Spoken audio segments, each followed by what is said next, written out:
welcome to an all-new Marvelcast Exposure Network's hub of all things Marvel, a place to talk about everything MCU and beyond, from Avengers and Defenders to Lily Hollister and Carly Cooper. I'm Ashley Hobley, your friendly neighborhood podcast host, and I'm all alone today.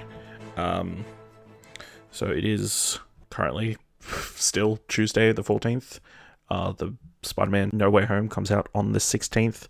I was very fortunate enough to be able to go to an advanced screening of the film, thanks to Sony Pictures, and particularly Karen, who's always been super generous with opportunities. So yeah, I thought I would just quickly record some initial thoughts about the film, especially as I don't know when I'm going to have time to write a review. And then obviously we'll be doing a full spoiler cast Thursday night after Dylan and Kieran have watched the film. I'm going to keep this spoiler free. But, you know, if you don't want to, if impressions are a spoiler, or you're just worried that, you know, something I say would be taken as a spoiler, or something I don't say could be taken as a spoiler, maybe don't listen to the rest of this episode. I will say, straight out of the gate, you should definitely see it in cinemas, you should definitely see it with a crowd.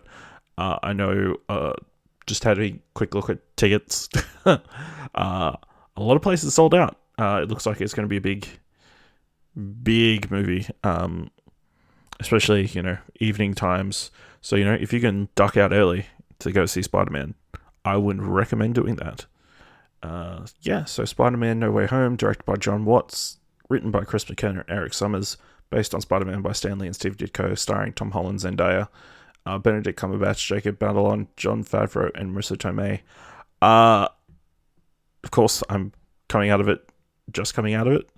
But this is probably my favorite Spider-Man film so far. Live action, anyway. It doesn't quite hit the heights of Into the Spider-Verse, but, you know, what can?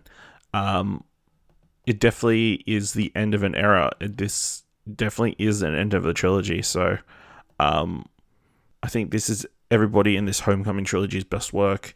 A lot of the performances are really great. Tom Holland gives great performance. Jacob Batalon and Zendaya given a bit more opportunity to shine and that kind of thing. I think the surprising person that, you know, maybe was a bit more background character in the past has been Marisa Tomei's Aunt May, who I think really is an important piece in this film.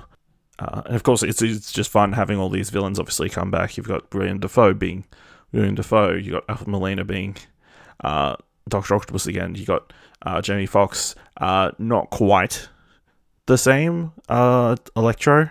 Obviously he's not blue for a start, but yeah, just you know, a little bit more Jamie Foxx in this Electro, I think, would be the best way to describe it. And yes, we do get Rhys Ifans and Thomas Hayden Church returning as Lizard and Flint Marko. I really enjoyed like the kind of banter and dynamic between all of them, you know. This is easily the best Spider-Man movie with multiple villains in it, so I think it's obviously got that going for it.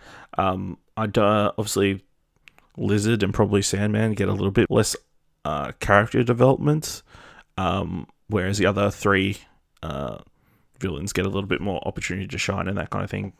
But yeah, I really enjoyed their stories and like kind of Peter's take on, obviously these aren't his villains he knows, and he's not the Spider-Man they know, so, you know, they're not instantly, well, they are instantly antagonistic, but you know, they develop their own relationships and feelings towards each other and that kind of stuff. So yeah, I really enjoyed it. This movie is very emotional as well, even though, you know, obviously it's got all these villains, but, you know, there are large swaths of this film where there isn't a fight.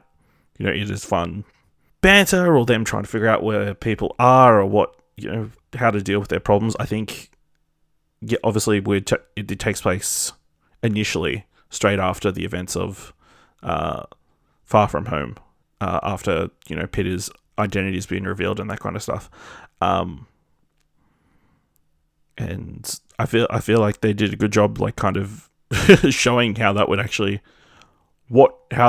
take place, you know, like how the world would react to Spider-Man suddenly being accused of a murder and that kind of stuff, and his identity be revealed.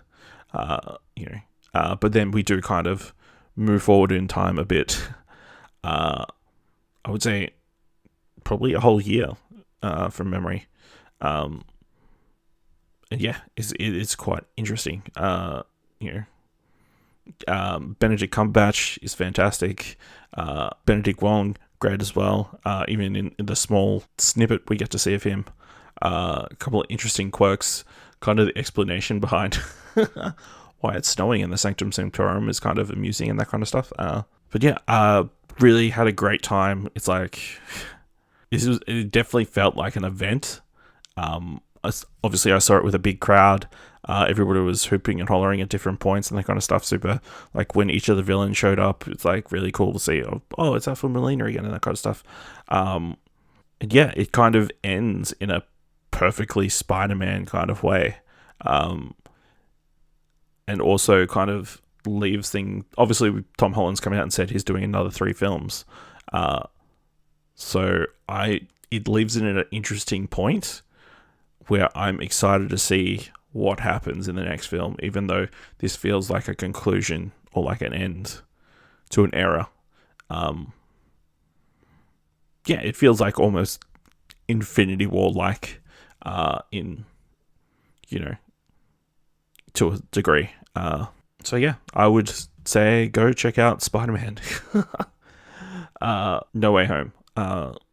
It's going to be tough. There's going to be spoilers. But I don't think if you get spoiled, it'll ruin the experience. I think, you're obviously, if you love Spider-Man, you're going to love the movie anyway. I'm definitely keen to go back and check it out again, especially if I can see it with another big crowd. Just hearing more people's reactions to the events of the film was going to be pretty cool. I will say, I think the action is a little bit weak. I don't think it's not like Shang-Chi earlier this year, which I think is, or like Captain America. It's not top tier action, Marvel action scenes and that kind of stuff. I don't think there's like well, that's not true. I was going to say there's not a fight that's super memorable. There's a couple. But yeah, I don't think it's the most consistently impressive action film. But that's okay, because this is more of an emotional story and like telling it like more about relationships and bonds and that kind of stuff. Yeah. I was captivated the whole way through, even though there wasn't much action. The 2.5 hours or whatever it is breezed by, and I kind of wish there was more. It does, like, some of the jokiness of it is like borders on being too over the top or too meta, or that kind of stuff. But for the most part, super enjoyable. And yeah, it's definitely going to be on my top 10 list for the best film of the year. It's definitely the best time I've had in the cinema this year. And I'm looking forward to everybody else having a good time in the cinema. So let me know